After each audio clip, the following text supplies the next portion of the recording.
semuanya, perkenalkan nama aku Risna dari program studi Teknologi Informasi. Di sini aku akan membahas bab 13 tentang skala maturity dari framework coding. Oke.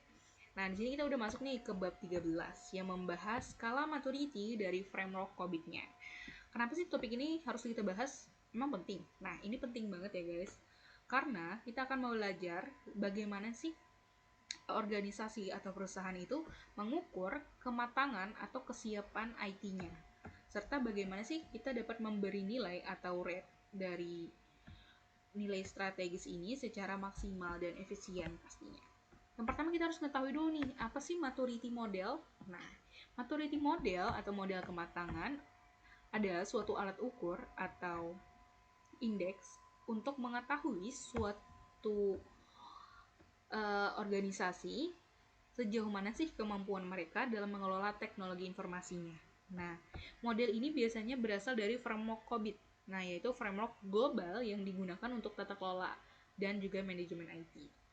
Tujuan utama maturity model ini itu adalah untuk menilai kondisi IT saat itu.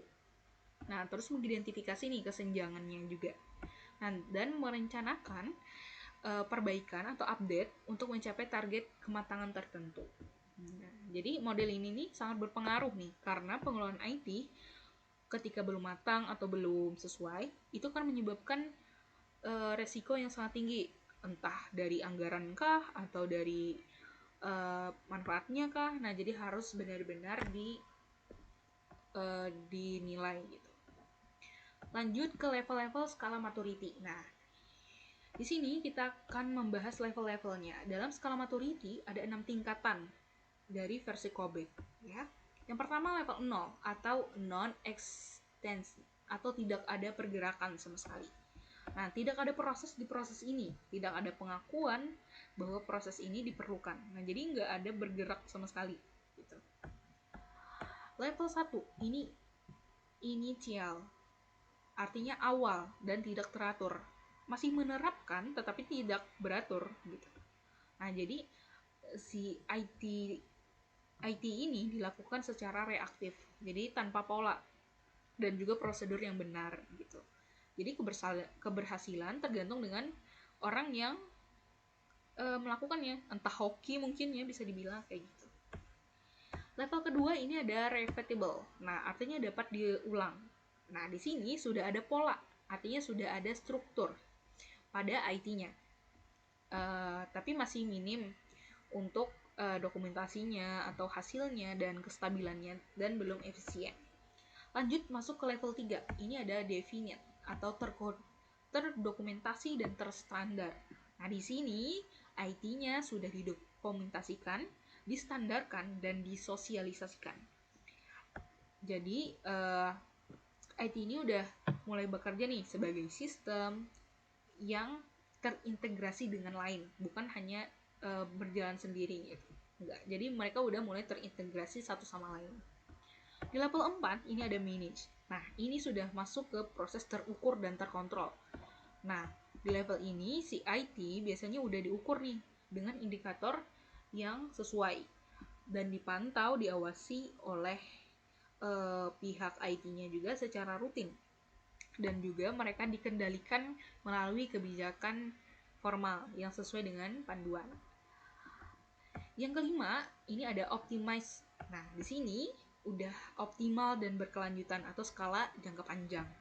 Nah, di sini prosesnya itu bukan hanya stabil dan efisien, tapi juga sudah diperbaiki dengan inovasi atau update dan juga feedback yang diberikan. Nah, jadi di sini adalah tingkat tertinggi dari level-level skala maturity itu. Terus pengukuran dan skala indeks. Nah, biasanya skala indeks ini ada alat bantunya. Nah, ada yang namanya indikatornya. Oke. Jadi di sini ada biasanya untuk apakah ada dokumentasi untuk proses ini, apakah ada dimonitoring, terus ada SOP dan audit internal, dan juga ada target performanya juga. Nah, itu biasanya dilakukan untuk set assessment yang melibatkan konsultan eksternal untuk memastikan keakuratan pada si IT-nya. Dan yang keempat ini yang terakhir, kita akan memanfaatkan skala maturity bagi organisasi atau perusahaan. Nah, di sini apa sih manfaat kita menghitung skalanya antara 0, 1, 2, 3 sampai 4, 5 ini? Nah, di sini penting banget, guys. Di sini ada manfaatnya nih, karena si perusahaan atau organisasi bisa meningkatkan efektivitas dan efisiensi penggunaan IT yang mereka punya gitu. Jadi, yang sudah ada bisa dioptimalkan dan yang belum ada bisa diupdate gitu. Dan yang kedua ini mengurangi resiko operasional dan keamanan. Jadi ketika mereka udah tahu nih, oh di sini kurangnya. Nah, mereka bisa mengurangi resiko atau dampak yang akan datang gitu. Serta keamanan yang mereka dapat ketahui, oh ini belum aman untuk servernya gini-gini gitu. Yang ketiga adalah menentukan roadmap atau jalannya pengembangan IT gitu. Nah, jadi mereka bisa ngetahui nih, habis ini kita akan lanjut ke ini nih buat memperbaiki ini. Nah, mereka udah tahu tuh jalan-jalan atau step by stepnya. Terus yang keempat ini ada meningkatkan kepercayaan investor dan mitra. Artinya si perusahaan pastinya mencari klien dong, mencari pelanggan atau mencari investor agar mereka bisa bekerja sama. Nah, dengan upaya memberikan skala maturity pada IT manajemennya dan IT governance-nya, mereka dapat nih menambah kepercayaan investor dan juga mitra yang ingin bekerja sama dengan perusahaan mereka.